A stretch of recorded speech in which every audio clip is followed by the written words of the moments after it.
Matthew chapter 18, verses 21 through chapter 19, verse 12. Then Peter came to him and asked, Lord, how often should I forgive someone who sins against me? 7 times? No, not 7 times, Jesus replied, but 70 times 7. Therefore, the kingdom of heaven can be compared to a king who decided to bring his accounts up to date with servants who had borrowed money from him. In the process, one of his debtors was brought in who owed him millions of dollars. He couldn't pay, so his master ordered that he be sold, along with his wife, his children, and everything he owned, to pay the debt. But the man fell down before his master and begged him, Please be patient with me, and I will pay it all. Then his master was filled with pity for him, and he released him and forgave his debt.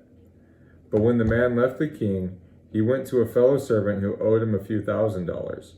He grabbed him by the throat and demanded instant payment. His fellow servant fell down before him and begged for a little more time. Be patient with me, and I will pay it, he pleaded, but his creditor wouldn't wait. He had the man arrested and put in prison until the debt could be paid in full. When some of the other servants saw this, they were very upset. They went to the king and told him everything that had happened.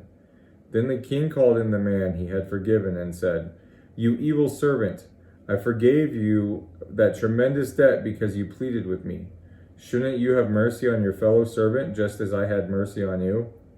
Then the angry king sent the man to prison to be tortured until he had paid his entire debt. That's what my heavenly Father will do to you if you refuse to forgive your brothers and sisters from your heart. Chapter 19. When Jesus had finished saying these things, he left Galilee and went down to the region of Judea, east of the Jordan River. Large crowds followed him there, and he healed their sick. Some Pharisees came and tried to trap him with this question.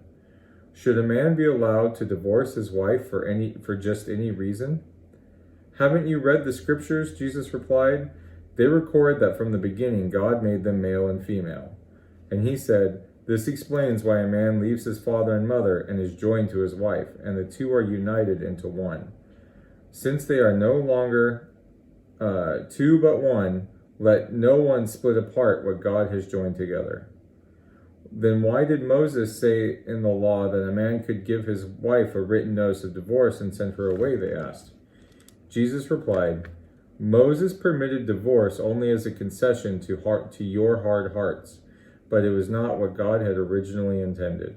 And I tell you this, whoever divorces his wife and marries someone else commits adultery, unless his wife has been unfaithful. Jesus' disciples then said to him, If this is the case, it is better not to marry.